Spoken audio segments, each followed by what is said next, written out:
verdade que Deus castiga o pecado dos pais nos filhos, mesmo eles sendo obedientes à palavra do Senhor? Ou a responsabilidade é individual? É sobre isso que iremos tratar no programa Expondo as Escrituras de hoje. Está entrando no ar o programa Expondo as Escrituras. Comigo, Pastor Mário Luna. Um programa para você entender e praticar a palavra de Deus. A paz do Senhor, sejam muito bem-vindos a mais um programa Expondo as Escrituras. Eu sou o Pastor Mário Luna e eu recebo você aqui com muita alegria. Se você está chegando pela primeira vez, fique conosco até o final desse programa, pois iremos aprender mais uma vez sobre a palavra de Deus. Hoje nós vamos estar falando aí sobre Ezequiel 18, do 20 ao 28 versículos, tá? Versículos 20 a 28. A responsabilidade é individual. Essa é uma dúvida, muitas pessoas têm, e nós vamos tratar desse assunto hoje aqui. Então, vamos ler aí Ezequiel 18, do 20 ao 28, desculpe. A alma que pecar, essa morrerá. O filho não levará a maldade do pai, nem o pai levará a maldade do filho. A justiça do justo ficará sobre ele, e a impiedade do ímpio cairá sobre ele. Mas se o ímpio se converter de todos os seus pecados que cometeu, e guardar todos os meus estatutos, e fizer juízo e justiça, certamente viverá, não morrerá. De todas as suas transgressões que cometeu, não haverá lembrança contra ele. Pela sua justiça que praticou, viverá. Desejaria eu, de qualquer maneira, a morte do ímpio? Diz o Senhor Jeová, não desejo, antes que se converta dos seus maus caminhos e viva. Mas, desviando-se o justo da sua justiça, e cometendo a iniquidade, fazendo conforme todas as abominações que faz o ímpio, porventura viverá? De todas as suas justiças que tiver feito, não se fará memória. Na sua transgressão com que transgrediu, e no seu pecado com que pecou, neles morrerá. Dizei, porém, o caminho do Senhor não é direito. Ouvi agora, ó casa de Israel, não é o meu caminho direito? Não são os vossos caminhos torcidos? Desviando-se o justo da sua justiça e cometendo iniquidade, morrerá por ela. Na sua iniquidade que cometeu, morrerá. Mas convertendo-se o ímpio da sua impiedade, que cometeu e praticando o juízo e a justiça, conservará este a sua alma em vida. Pois quem reconsidera e se converte de todas as suas transgressões que cometeu, certamente viverá, não morrerá. Vamos orar? Senhor Deus e Pai, Pai amado e Pai querido, diante da Tua presença me coloco mais uma vez em oração. Te peço que perdoe meus pecados, erros, faltas e falhas. Te peço iluminação do Teu Espírito para que eu possa, Senhor, fazer a exposição da Tua palavra neste programa. Também ilumina a mente daqueles que estão assistindo para que eles possam compreender, juntos possamos praticar. Eu te peço uma bênção, Senhor, para a vida de cada um, para a sua família, para a sua vida financeira, para o seu corpo físico, saúde. Te peço também que o Senhor possa libertar vidas, transformar, que o Senhor possa continuar abençoando cada um que está aqui no canal, seja ele inscrito, seja ele um membro do canal. Pai querido, Pai amado, que a tua bênção esteja sobre cada vida, em nome de Jesus. Bom, vamos para a nossa introdução? No Expondo as Escrituras de hoje, iremos tratar do tema responsabilidade individual. É verdade que Deus castiga os filhos mesmo sendo obedientes à sua palavra por causa dos pecados dos pais, como muitos acreditam? Essa é uma dúvida. O discurso de Ezequiel está estruturado em 4 partes principais no capítulo 18. Preste atenção. A primeira é a introdução, do versículo 1 ao versículo 4. Onde está o tema da profecia. A pessoa que pecar, essa morrerá. Está no versículo 4. A segunda parte é uma descrição hipotética de justiça e injustiça de pais e filhos. Vai do 5 ao versículo 18. A terceira parte trata da responsabilidade individual, a perfeita justiça divina. Vai do versículo 19 ao 29. E finalmente, para concluir, há uma exortação ao retorno a Javé. Vai do versículo 30 a 32. Iremos aprender nessa exposição bíblica que cada um é responsável pelas suas ações. Vamos lá. Primeiro ponto, a má compreensão de um texto produz ensinamentos equivocados. Aqui no Expondo as Escrituras, eu leio o texto, eu explico o texto e eu faço as aplicações de acordo com o sentido do texto. É por isso que nós precisamos compreender o que o texto diz para que possamos fazer as aplicações. Quando nós não entendemos o que o texto diz, não entendemos do que está tratando o texto, podemos fazer aplicações erradas. E é justamente isso que estava acontecendo. Eles estavam equivocados na interpretação que eles tinham a respeito de textos que o Senhor havia dado lá no tempo de Moisés.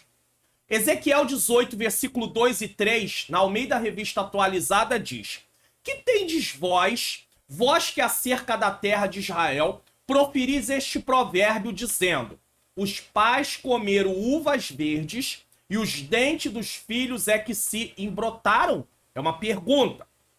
Tão certo como eu vivo, diz o Senhor Deus, jamais direis este provérbio em Israel. A ideia deles era a seguinte, eles estavam defendendo a seguinte ideia: quem pecou foi nossos pais. Só que Deus está trazendo juízo sobre nós. E Deus está dizendo, eles usam esse provérbio para dar esse entendimento. Deus vai dizer, não, senhor. Quem tem pecado tem sido vocês. A pergunta é, o que vocês querem dizer? Vocês que ficam repetindo esse provérbio a respeito da terra de Israel. Os pais comeram uvas verdes e os dentes dos filhos é que se embrotaram? Quer dizer, estragaram? 18:2. O profeta inspirado por Deus combate esse ditado e reafirma um princípio que vem desde Moisés de que a responsabilidade é individual. Aonde está escrito isso? Deuteronômio 24:16. Os pais não serão mortos por causa dos filhos, nem os filhos serão mortos por causa dos pais. Cada um será morto pelo seu próprio pecado. Aí talvez você diga, mas pastor, existe texto na Bíblia aonde o pai comete pecado e ali a família dele toda é condenada. Por exemplo, como Coré. Ele se levanta ali contra a autoridade de Moisés, Abirão, eles se levantam contra a autoridade e ali Deus cobra de toda a família, mas isso são casos específicos que Deus tem seu motivo para poder ter determinado ali que toda a família morresse. Porém, o que está dito aqui de forma geral, de forma geral e não específica, você tem que entender que Deus é soberano, ele pode trabalhar de forma geral e de forma específica. Então, há momentos da Bíblia que Deus, de forma específica, cobra de todos, da família ali total. Mas há momentos que Deus vai fazer isso de forma ali geral. E aqui ele diz, os pais não serão mortos por causa dos filhos, nem os filhos serão mortos por causa dos pais. Cada um será morto pelo seu próprio pecado. Deuteronômio 24:16. Quando alguém pecar, ele estaria ali, porque havia pecados que eram diretamente, a punição era uma execução, apedrejamento. Havia pecados que não era diretamente a punição, um apedrejamento. Então, é por isso que nós temos que ter em mente, quando pecar, poderá morrer, nesse caso. Esse provérbio era, na verdade, uma desculpa do povo, no tempo de Ezequiel, para alegar injustiça divina pelo castigo de Israel. Eles estavam dizendo que Deus era injusto. O que Ezequiel diz é que mesmo que os filhos possam sofrer por causa dos pecados dos seus pais, em uma ordem natural de causa e efeito, porque quando o pai faz uma coisa errada, ele pode trazer uma consequência para sua família. Eu vou usar um exemplo aqui bem forte, mas é uma verdade. Um homem, infelizmente, acaba sendo se deixando levar por uma tentação, cede à tentação, e ele tem um relacionamento extraconjugal. E ele tem uma esposa, ele tem filhos, e nessa relação extraconjugal, dessa relação, nasce uma criança. E a esposa, muitas vezes, ela tem que perdoar o marido, mas além de perdoar, ela continua com o marido para que a sua família esteja ali completa. Só que agora vai haver uma consequência. Essa família agora vai ter que levar junto com ela a situação desse pai, desse marido, ter um filho fora do casamento. Então isso é uma consequência? É uma consequência que será levada para toda a vida. Isso não é removido por Deus. Então é verdade que os filhos podem sofrer consequências, ou então um pai que não tem responsabilidade a nível da administração financeira, e ele às vezes pode pegar e gastar o dinheiro do salário dele de forma errada, indevida, e ele não tem dinheiro agora para fazer as compras, para assumir as responsabilidades, pode haver o corte da energia elétrica. Olha os filhos aí sofrendo consequência por causa do erro de um pai ou do erro de uma mãe. Então é possível isso? É, mas isso não quer dizer que seja o juízo de Deus. Deus não vai castigar um filho pelos pecados de seu pai. Consequências vão existir, mas nós não vamos atribuir isso a Deus. No caso ali de Ezequiel, do tempo de Ezequiel, o que vai vir ali, o cativeiro, é consequência do pecado daquela geração. Os pais e outras gerações deles haviam pecado, mas Deus está cobrando algo daquela geração também. A lei de causa e efeito pode ser bastante óbvia, mas a relação exata entre causas e efeitos, às vezes, não é tão clara. As pessoas, às vezes, não conseguem ligar muito causa e efeito. Uma coisa que acontece que gera alguma coisa. O pecado sempre traz consequências. Isso é fato. O segundo mandamento, Êxodo 20, versículo 4 a 6, e Deuteronômio 5, do 8 ao 10, demonstra que o pecado da idolatria, um erro que produz muitos outros, traz efeitos que podem durar por várias gerações. E aí você diz, por que várias gerações? Porque as pessoas acabam seguindo o mesmo caminho. Quando você lê o livro de Reis, primeiro Reis, segundo Reis, ali no momento que o reino é dividido, Salomão morre, entra Roboão, e aí depois Jeroboão, e aí reino do norte, reino do sul, você vai ver que no reino do norte, conforme o pai ia pecando, que era o rei, ele morre, assume o seu filho, e o seu filho segue o mesmo caminho. Então, o pecado vai passando de geração em geração, não porque Deus está ali trazendo uma maldição de geração. Não, é porque é eles que seguem o caminho do pecado. E aí Deus traz juízo.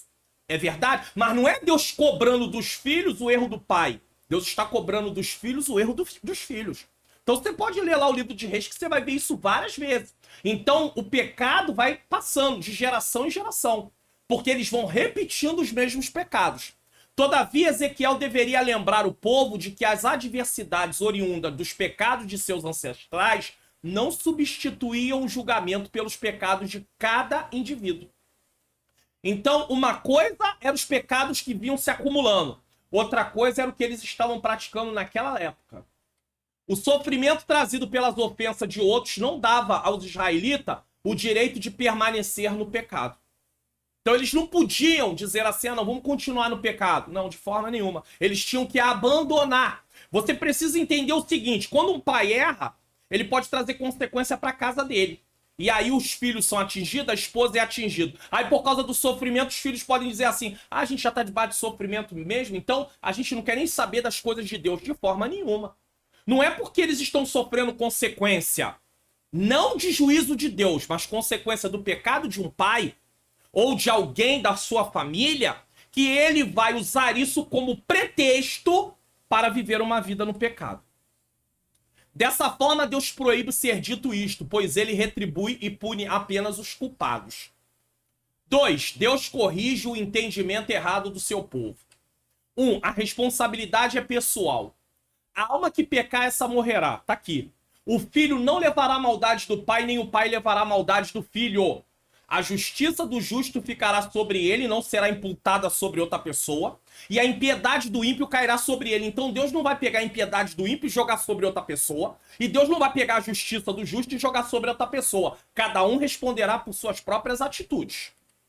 Muito cedo na narrativa bíblica, encontramos pessoas tentando justificar seus pecados, transferindo a culpa para alguém. Quando o primeiro casal pecou e foi confrontado pelo Senhor, vejamos o que disseram. Gênesis 3:12. Então disse Adão, a mulher que me deste por companheira, ela me deu da árvore e comi. Olha o que Adão faz. O egocentrismo é uma consequência direta do pecado. Por isso, pensando em se livrar, eu me livrar, Adão acusa a Deus e a mulher por ter cometido o pecado e não reconhece o seu erro. Ao invés de Adão dizer, eu pequei, Senhor, me perdoa. Não, a mulher que tu me deste, então ele acusa a mulher e ele acusa a Deus, que foi Deus quem deu a mulher para ele. Ele não reconhece o seu erro. Gênesis 3,13 diz, disse o Senhor Deus à mulher, por que fizeste isso? Disse a mulher, a serpente me enganou e eu comi. Eva, ao contar o que aconteceu, também dirigiu o motivo de seu pecado para a serpente. Foi a serpente que me enganou. Dessa forma, ela também se justificou e não reconheceu o seu erro. O que Deus espera de mim e de você quando erramos é, Senhor, eu errei, eu pequei. Deus não espera justificativa. Deus espera reconhecer a nossa falha. Se nós nos apresentarmos diante de Deus com justificativa, não tem como ali acontecer um perdão de pecados. Porque quem se justifica não está reconhecendo que errou. Está dando motivos para ter errado. Não é isso que Deus espera de mim, nem de você. Não é isso que Deus espera quando eu também vou me retratar e vou pedir perdão para alguém. Eu não posso me justificar. Olha, eu tô aqui para te pedir perdão, tá? Quero te pedir perdão, mas você tem que saber que eu fiz o que fiz por causa disso. Isso não é pedido de perdão. Pedido de perdão é você chegar e falar, meu irmão, minha irmã, meu marido, minha esposa, meu filho, eu errei, me perdoa.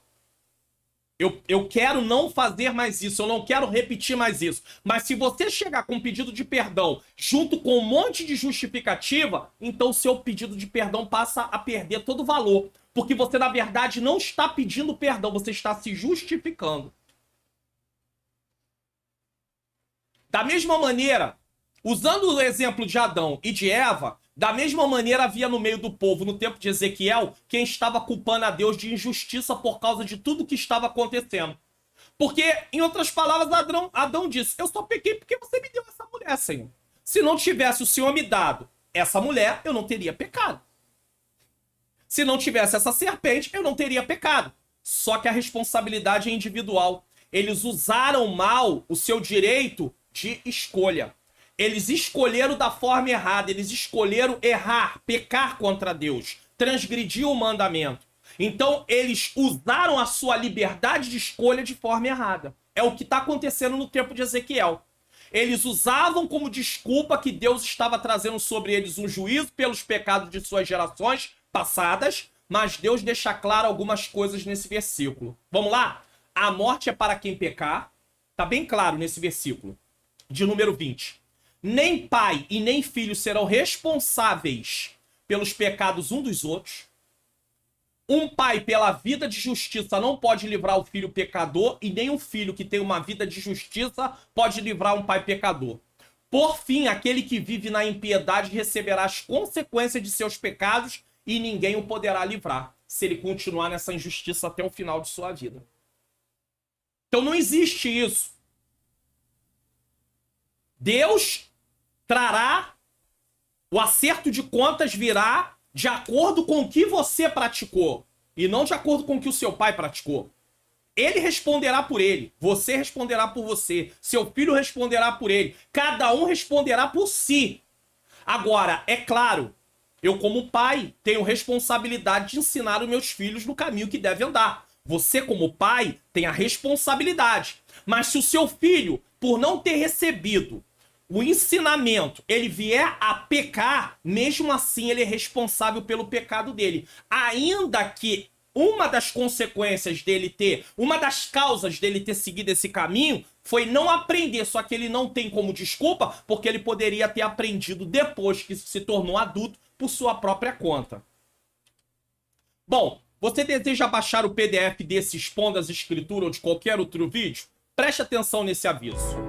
Baixe os PDFs gratuitamente aqui do canal. Vá na descrição desse vídeo, desça até o final da descrição, clique no link Faça Download, desça a página do meu site até embaixo, clique nos botões e faça download dos arquivos. Ou se você preferir, você pode participar do Clube de Membros do canal do Pastor Mário Luna. Tenha vários benefícios e baixe tudo em um único lugar, PDFs dos resumos e slides da EBD, slides em PowerPoint da EBD e PDFs do Expondo as Escrituras. Clique no link na descrição do vídeo e assine. E temos uma novidade, a pedido, formas de pagamento Pix, boleto e cartão. Seja membro e ganhe todos esses benefícios. Bom, tem aí as duas formas de você baixar o PDF, sendo gratuitamente, como foi ensinado, ou você contribuindo com o meu Ministério de Ensino, semeando no meu Ministério de Ensino. Aí é com você. Vamos lá, 2. O que acontece se o ímpio se arrepender? O que Deus faz quando uma pessoa que vive num caminho... Tem gente que fala assim, não é possível. A pessoa fez um monte de coisa errada e agora é cristão. Deus perdoa. As consequências continuam de muitas coisas que ele fez? Continuam. Mas a nível de vida eterna, perdão de pecados, não ser culpado mais diante do tribunal de Deus, ele está ali perdoado. Deus perdoa. Por quê? Porque ele se arrependeu. Agora as consequências ficam. Às vezes, se ele cometeu até um crime, ele tem que pagar diante da justiça dos homens. Sim, mas vida eterna ele receberá se perseverar até o fim. Mas se o ímpio se converter de todos os seus pecados que cometeu e guardar todos os meus estatutos e fizer juízo e justiça, certamente viverá e não morrerá. Então não é só se converter, é praticar a justiça o restante de sua vida. E veja que, mas se o ímpio se converter, isso demonstra que ele creu em Deus. E por isso, como resultado de crer, ele passa a obedecer. Então, aqui não está sendo ensinado que esse ímpio que se converteu passa a ser salvo pelo que ele vai passar a fazer. Não. O que ele passa a fazer tem a ver com o que ele passa a ser. Ele passa a ser um justo, e um justo tem que viver em justiça. Mas para ser um justo, primeiro ele tem que crer em Deus. Então a fé vem em primeiro lugar. E a salvação, mesmo no Antigo Testamento, é claro que não está se falando de salvação aqui nesse texto, é óbvio disso, mas nós entendemos com o desenrolar do ensino bíblico para o Novo Testamento que a salvação vem pela fé. Não vem através do que fazemos. Então, por crer em Deus, ele passa a obedecer. A palavra ímpio e justo apresentada nesse e nos outros versículos não aponta uma pessoa específica. Veja bem, mas se o ímpio, que ímpio? Um ímpio. Alguém que pratica impiedade. Ah, mas se o justo, que justo? Qualquer um que pratica justiça, tá? Então, a palavra ímpio e justo apresentada nesse e nos outros versículos não aponta uma pessoa específica, mas qualquer que praticar tais obras. A pessoa que pratica impiedade é chamada de ímpio, a pessoa que pratica justiça é chamada de justo. Se Deus estava sendo injusto, como muitos deles afirmavam, como poderia estar dando oportunidade para um ímpio que se arrependesse? Ué, Deus não é injusto? Então por que ele está dando oportunidade para ímpios se arrependerem? Deus promete que certamente viverá, não morrerá. Isso indica que se o ímpio estava sob... Isso indica que se o juízo estava sobre o seu povo, é porque havia muitas queixas e nenhum arrependimento. Tem muita gente que se enche de queixas, mas se arrepender que é bom nada. Se justifica, ah, porque isso, ah, porque aquilo, ah, porque isso, ah, porque aquilo. Ei, você está andando num monte de caminho errado. O grande problema nosso, do ser humano, é que nós às vezes tomamos várias decisões sem levarmos em consideração a palavra de Deus, bons conselhos baseados na palavra de Deus, coisas que nós aprendemos através de observar a vida que outras pessoas já fizeram e não deu certo, ou nós mesmos já fizemos e não deu certo, e nós continuamos repetindo as mesmas atitudes e queremos que Deus resolva aquilo que a gente bagunçou. Deus não vai resolver o que eu e você bagunçamos se nós não mudarmos de atitude. O que ele pode fazer é nos dar entendimento para que não venhamos repetir mais aquelas coisas. Agora, sumir com o problema da noite para o dia, ele não vai fazer, porque nós, às vezes, vamos colher consequências dos nossos atos. Muitas vezes, nós como cristãos nos comportamos da mesma forma. Procuramos argumentos para justificar que não merecemos o que estamos vivendo. Pensamos na mente que tudo aquilo é muito injusto, quando na verdade deveríamos nos humilhar diante de Deus e esperar dele a nossa restauração a uma condição melhor. Humilhar perante a potente mão de Deus e a seu tempo ele vos exaltará. Exaltar nesse texto fala de ser colocado novamente na posição de comunhão. Ou seja, restaurar a comunhão. Porque quando nós pecamos, nós saímos da posição de comunhão. Deus não tem como ter comunhão com alguém que vive no pecado, na prática do pecado. Mas no momento que há arrependimento, Deus nos levanta. E nós voltamos a esse lugar de comunhão. O texto deixa claro que junto do arrependimento vem a prática de obedecer às leis de Deus. Olha aí, ó. E guardar todos os meus estatutos e fizer juízo e justiça. 22. De todas as suas transgressões, de quem? Do ímpio, que cometeu, não haverá lembrança contra ele. Pela sua justiça que praticou, viverá. E é uma coisa interessante. Assim como Deus não vai deixar registrado os pecados de alguém que se arrependeu, também não vai poder ser usado como desculpa a justiça de alguém que abandonou a fé. O justo, ele não pode se basear... Ah, mas antigamente eu obedecia. Antigamente. Tá obedecendo agora? Não. Então não adianta querer usar o que ficou para trás. A mesma coisa, se um ímpio se arrepende, Deus não vai levar em consideração mais os seus pecados. Consequências na esfera humana continuam, mas no tribunal de Deus ele está perdoado. Deus explica que quando há arrependimento sincero, o perdão cancela a dívida. E dessa forma, a santidade de Deus não exige reparação da ofensa por meio da justiça. Quando Deus traz juízo sobre um povo, é porque a sua santidade exige reparação da ofensa. Então a justiça de Deus entra em cena. Tanto é que a justiça de Deus, o livro de Ezequiel tratando da justiça de Deus. Deus é justo. A sua santidade é ofendida por causa do nosso pecado, a justiça de Deus entra em cena. É claro que nem todo juízo vem a qualquer momento. Existem coisas que Deus vai tendo paciência, e ai daqueles que acham que vivem uma vida na transgressão. Ah, Deus não usou ninguém, Deus não falou comigo. Vamos considerar nós como pentecostais, alguém dizer, ah não, Deus não levantou alguém com uma profecia, não teve nenhuma revelação. Tem sim, a Bíblia está completa. Se você não lê a palavra, você está desconsiderando a vontade de Deus, porque a revelação já está completa. Então você não pode usar como desculpa que Deus não usou ninguém para você. A palavra já foi dada, você é que não quer estudar. Se você estudar, você vai ver que o caminho que você está andando, ou eu estiver andando, não está de acordo com a vontade de Deus, caso venhamos estar andando por um caminho em desobediência. Por isso não fica o registro das transgressões e a vida é prometida, ou seja, Deus cancela a dívida.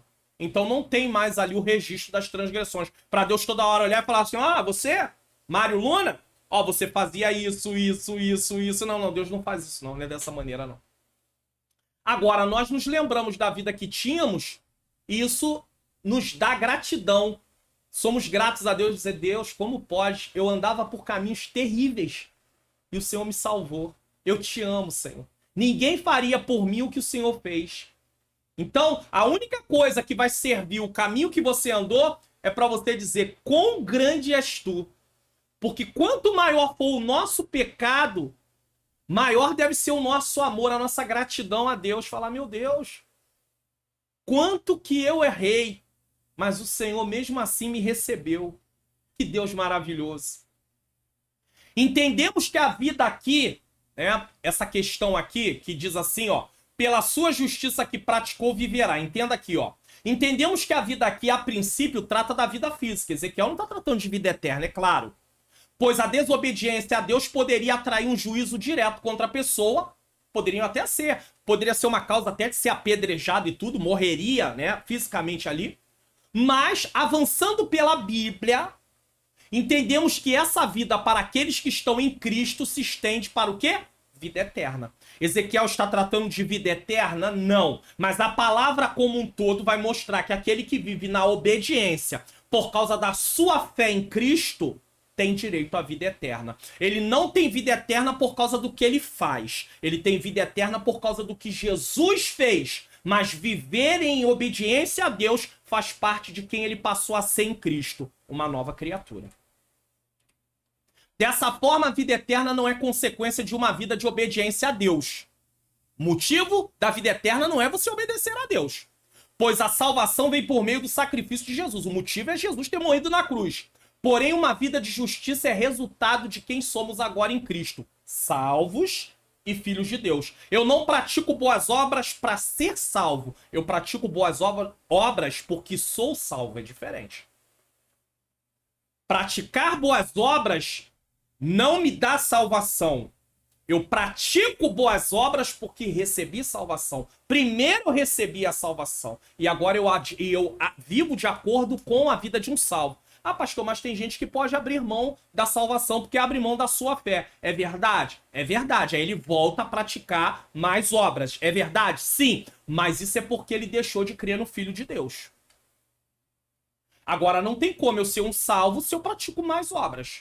Tá? Mas eu preciso deixar claro que as boas obras não é o motivo da salvação. Ela é consequência da vida de um salvo. Ou seja, o motivo da salvação é Jesus morrer na cruz. Porque senão, nós vamos continuar acreditando em salvação por obras. Ah, eu sou salvo porque eu vou pro culto, eu sou salvo porque eu oro, eu sou salvo porque eu jejuo, eu sou salvo porque eu devolvo o dízimo, eu sou salvo porque eu dou boas ofertas, eu ajudo, eu faço, aconteço. Não, não, não. Você faz isso porque é salvo, não para ser salvo.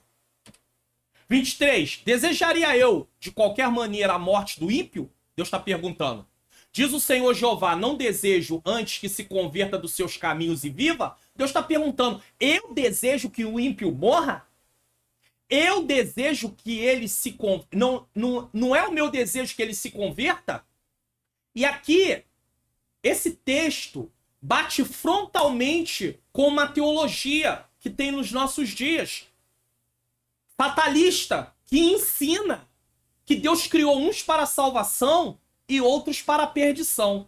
Bom, se Deus criou uns para a perdição, então esse texto aqui não poderia estar na Bíblia. Desejaria eu de qualquer maneira a morte do ímpio? Eu desejo? Diz o Senhor Jeová, não desejo. Vamos respeitar a vírgula. Não desejo. Ele pergunta, desejaria eu de qualquer maneira a morte do ímpio? Diz o Senhor Jeová, não desejo. Antes que se converta dos seus caminhos e viva? Antes que se converta do seu caminho e viva? Então vamos continuar aqui. Diz o Senhor Jeová, não desejo antes que se converta dos seus caminhos e viva? Não desejo antes que se converta do seu caminho e viva? A sentença é inteira, desculpe. Ela está inteira. Então o que Deus está dizendo? Ele não deseja a morte do ímpio. Ele deseja que ele se converta. Então não tem essa questão de Deus ter criado uns para a salvação e outros para a perdição. Se para um transgressor o plano de Deus era que ele se arrependesse, sem fazer acepção de pessoas, ou seja, é um ímpio, mas quer se arrepender? Vem. A mulher samaritana se arrepende? Vem. Os ninivitas, lá no Antigo Testamento, daquela geração, se arrependeram? Venha para o Senhor. Deus é assim. Como poderia seu povo acusá-lo de ter prazer em trazer juízo sobre eles de forma injusta? Se Deus quer salvar até aqueles que estariam fora da aliança, se fosse o caso, ou aqueles que um dia andaram em justiça e passaram... Porque quando Deus fala de ímpio aqui, Deus também está relacionado a judeus que abandonaram a vida de justiça e estavam andando na impiedade, tá? Se Deus deseja que aqueles que não o conhecem ouçam sua palavra, se arrependam e sejam salvos, o mesmo deseja para aqueles no meio do seu povo que pecam. Deus também deseja que eles se arrependam. Eles devem se arrepender, ter seus pecados perdoados e voltarem ao lugar de comunhão. Porque não tem como ter comunhão com Deus vivendo uma vida na prática do pecado. 3. O que acontece se o justo se desviar? Aprendemos o que acontece se o ímpio se arrepender. E o que acontece se o justo se desviar? Mas desviando-se o justo da sua justiça e cometendo a iniquidade, olha só, desviando-se o justo da sua justiça e cometendo a iniquidade, e fazendo conforme todas as abominações que faz o ímpio, comparação, vivendo uma vida igual ao ímpio, lembra do Salmo 1? Bem-aventurado o varão que não anda segundo o conselho dos ímpios, nem se detém no caminho dos pecadores, nem se assenta na roda dos escarnecedores, ou seja, uma vida contrária ao ímpio. Só que aqui está dizendo, fazendo conforme todas as abominações que faz o ímpio, porventura viverá, ou seja, ele vai viver fazendo tudo isso? De todas as suas justiça que tiver feito, não se fará memória. Assim como Deus não traz à memória o pecado de quem se arrependeu, ele também não guarda em memória aquilo que alguém fez um dia, mas que abandonou, deixou de fazer. na sua transgressão com o que transgrediu, e no seu pecado com o que pecou, nele morrerá. O texto deixa claro que se alguém que outrora vivia na obediência a Deus e depois abandonou essa obediência e seguiu o caminho de um ímpio, seu destino será a morte. Não existe saldo retroativo de obediência para Deus. Ah, Deus, me dá aquele saldo lá. Lembra que lá no passado eu te obedeci, mas eu não obedeço mais agora. Ah, não obedece? Então precisa voltar a obedecer. Essa obediência é para toda a vida. Você não pode viver um período de obediência e abandonar a obediência e achar que pode usar o saldo lá de trás, não. A obediência é durante toda a vida. Quando Deus está falando de morte aqui, é morte física também. Não estamos falando de morte eterna. Mas sabemos que quem morre nos seus pecados, na prática do pecado, levando em consideração o ensino bíblico como um todo, vamos ver que ele vai partir para uma eternidade sem Deus. O salário do pecado é a morte. Morte, nesse texto de Romanos, é morte eterna. Separação eterna com Deus. Mas o dom gratuito de Deus é a vida eterna em Cristo Jesus. Podemos, para explicar esse versículo, usar um texto do Novo Testamento. Esse texto que acabamos de ler. De alguém que vivia na justiça e saiu do caminho da justiça. Que está tratando também de alguém que conheceu o evangelho e depois renunciou sua fé e retrocedeu para o mundo. Olha só.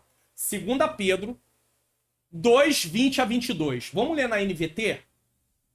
E quando alguém escapa da maldade do mundo ao conhecer o nosso Senhor e Salvador Jesus Cristo, mas depois se deixa emaranhar e se escravizar novamente pelo pecado, está pior do que antes.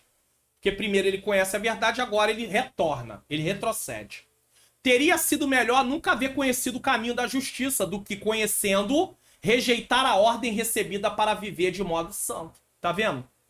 Olha só, uma vez que você conheceu o caminho da justiça, reconheceu Jesus como Senhor e Salvador, você passa a viver do modo santo. Então, viver do modo santo é consequência de quem você passou a ser, um filho de Deus, e não o motivo que vai te dar salvação. 22. Nele se confirma os provérbios. O cão voltou ao próprio vômito e a porca lavada voltou a revolver-se na lama. Ou seja, voltou a ser quem era antigamente. Então, abriu mão da salvação, porque abandonou a fé. Muitos defendem que um cristão verdadeiro não pode abrir mão da sua fé. Porém, o comentário bíblico Beacon, ele vai dizer o seguinte, tem toda a informação em que página está, tá tudo bonitinho aí pra você. Olha só. A ideia aceita amplamente no protestantismo de que se alguém tornar-se um cristão não pode cair da graça e perder-se, vai contra o ensino desse texto que nós acabamos de ler. Isso foi ensinado por João Calvino, pelos calvinistas nos tempos de Jacó Armínio, e continua sendo ensinado por muitos teólogos calvinistas que, mesmo assim, aceitam o arminianismo em outros pontos importantes. Existe a teologia calvinista, a teologia arminiana. Os assembleanos, de forma geral, são arminianos. Os arminianos defendem que qualquer pessoa pode ser salva, desde que ela aceite Jesus como Senhor e Salvador da sua vida. Que Deus não escolheu uns para a salvação e outros para a perdição. Porque entre os calvinistas há aqueles que defendem que Deus escolheu uns para a salvação, mas não falam nada sobre os para a perdição. Eles não dizem que Deus destinou. Mas existe um grupo dentro dos calvinistas, que são chamados até de calvinistas fatalistas, que acreditam sim que Deus preparou uns para a salvação e outros para a condenação eterna. Só que o texto que nós lemos anterior a esse que eu estou lendo agora, Deus faz uma pergunta, que Deus deseja a morte do ímpio? Deus deseja, ele não deseja que o ímpio se arrependa? Então como é? Ah, pastor, mas aquele texto não está falando de salvação. Não. Ali não. Mas a ideia de se arrepender e continuar vivendo uma vida de justiça, no Novo Testamento mostra que o final disso é a vida eterna. E daquele que abandona a sua fé e vive uma vida de injustiça, o final disso é morte eterna, separação eterna de Deus. Então, nós temos que levar em consideração a revelação completa sobre uma vida de justiça e uma vida de impiedade, ainda que Ezequiel não esteja tratando de vida eterna e morte eterna, tá bom? Que tal uma arte digital para o evento da sua igreja? O Congresso dos Jovens está chegando, o Congresso das Irmãs. De repente aí você precisa de uma arte para você que é profissional liberal, para a sua empresa. Preste atenção. criação de artes digitais para divulgação do evento de sua igreja ou para profissionais como você está assistindo, é com a Manhãs Artes Digitais. Artes digitais a partir de R$ 19,90. Entre em contato hoje mesmo pelo WhatsApp DDD 21 97176 4015 e peça já o seu orçamento. Manhãs Artes Digitais. Caso você queira, é só entrar em contato. Vamos lá? O juízo de Deus é contra os que pecam e seu perdão para os que se arrependem. Isso é fato. Dizei, porém, o caminho do Senhor não é direito. Ouvi agora, ó casa de Israel. Não é o meu caminho direito? É uma pergunta. Não são os vossos caminhos torcidos? Deus faz um contraste. O meu caminho é certo, o caminho de vocês é que é errado. É impressionante Deus, sendo quem é, dialogar com seu povo rebelde por meio do profeta para mostrar-lhe que seus caminhos são retos, enquanto o caminho do seu povo é tortuoso. Deus não precisa se auto-justificar, ele não precisa de justificativa, mas ele quis fazer aqui nesse texto. Essas perguntas não esperam respostas.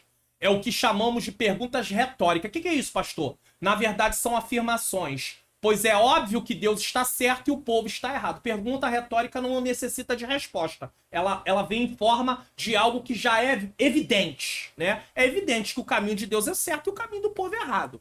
Seja Deus verdadeiro e todo o povo mentiroso. Isaías 45:9 diz: ai daquele que contende com seu Criador, caco entre os outros cacos de barro. E é isso que o povo da época de Ezequiel está fazendo, contendendo. Porventura dirá o barro ao que o formou: que fazes? Ou a tua obra não tens mãos? Isaías 29:16: vós tudo perverteis, como se o olheiro fosse ao barro, e a obra dissesse ao seu artífice: não me fez, e o vaso formado dissesse do seu olheiro: nada sabe. Então imagina, como é que o barro vai falar para o olheiro sobre o que ele está fazendo? Não tem como. Deus deixa bem claro que seu juízo tem um motivo muito claro. O que é? Os pecados de seu povo. 26. Desviando-se o justo da sua justiça e cometendo iniquidade, morrerá por ela. Na sua iniquidade que cometeu, morrerá. Deus aqui encerra o assunto sobre a consequência da conduta de um justo que se desviou da justiça. Então ele não é mais justo. Ele morrerá sem levar à memória que foi um justo. Você vai ver no livro de Reis isso.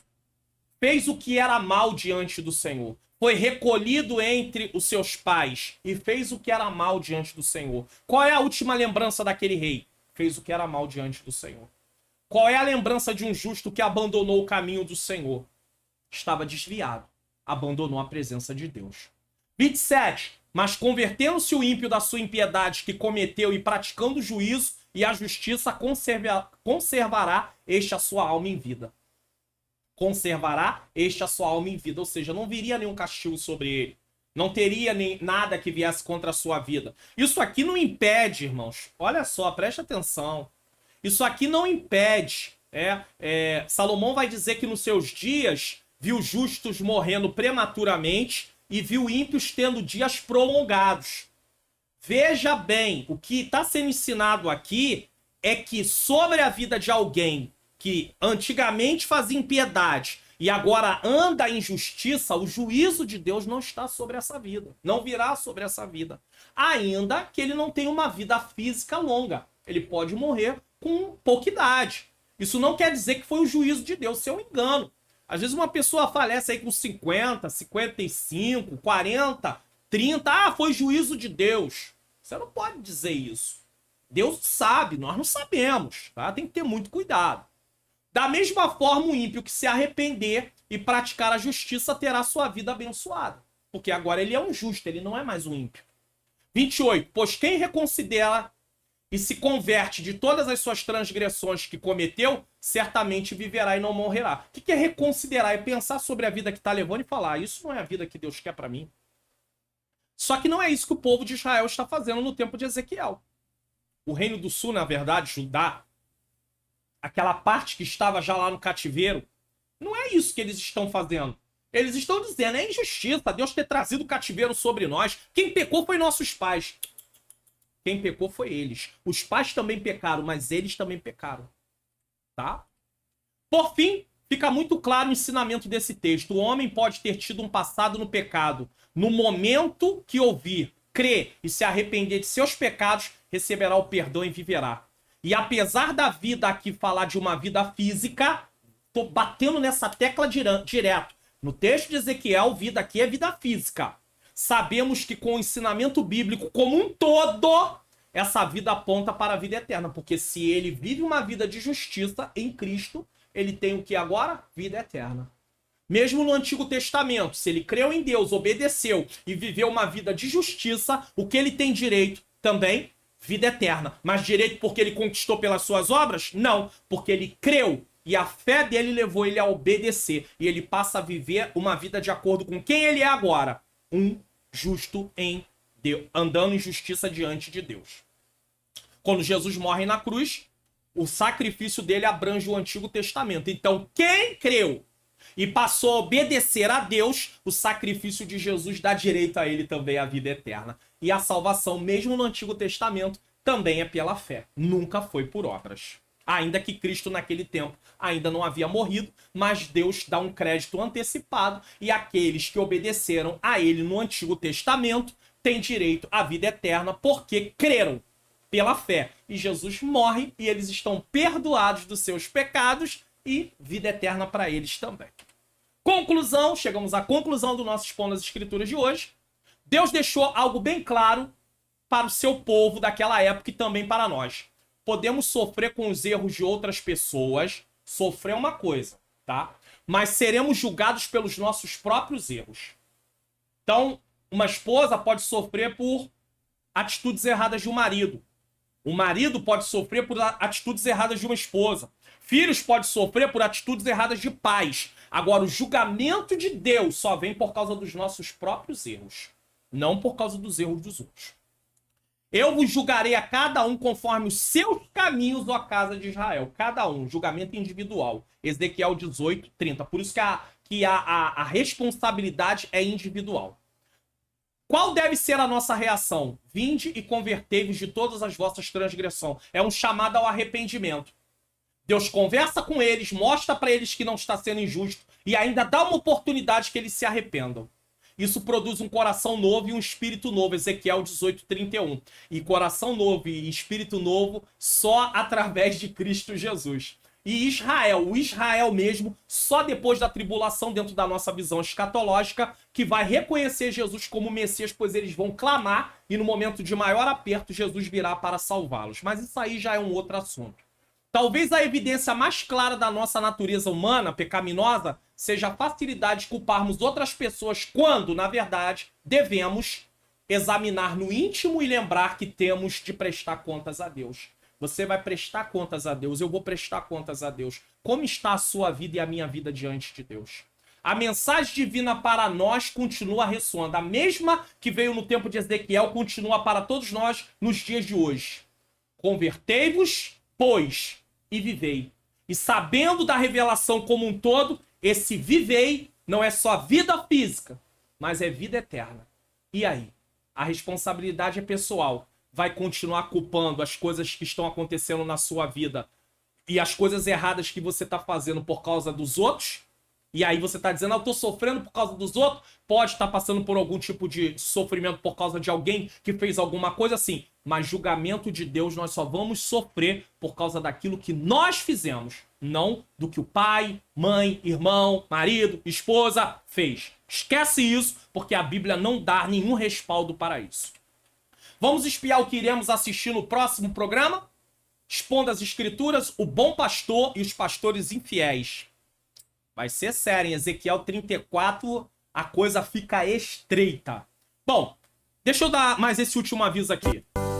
O conteúdo desse vídeo está edificando sua vida? Então seja um divulgador desse canal. Divulgue para sua família, para as pessoas de sua igreja e de suas redes sociais. E não se esqueça de se inscrever no canal, ativar o sininho das notificações, deixar seu comentário se está gostando e de que lugar está assistindo e se ficou até o final do vídeo. É muito importante também você deixar o seu like e compartilhar esse vídeo em suas redes sociais.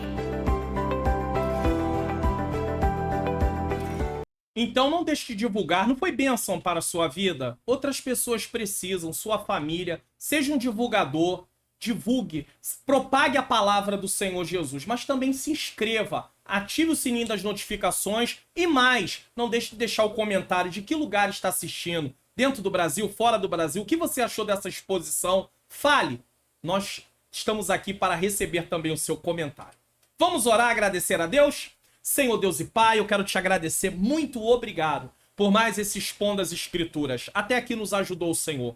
Eu espero que as palavras que foram faladas aqui, o que foi ensinado, essa exposição bíblica, possa, Senhor, ter trazido clareza, entendimento ao teu povo que assistiu e que ainda vai assistir, porque eu creio que algumas pessoas vão abraçar essa causa de divulgar, Senhor, tanto esse vídeo como canal, para que vidas sejam alcançadas e tenham compreensão da tua palavra. Senhor, que venhamos colocar em prática. A responsabilidade é individual. Nós não vamos sofrer consequências no sentido de juízo teu por causa de alguma coisa que outra pessoa fez. Senhor, que venhamos ser responsáveis pela nossa própria conduta e que tenhamos cuidado para não fazermos pessoas também sofrer por causa de erros que cometemos. É o que eu te peço e já te agradeço. Em nome de Jesus. Bom, tô deixando alguns vídeos aqui para que você possa assistir. Que o Senhor abençoe a sua vida, abençoe a sua família e até o próximo programa Expondo as Escrituras.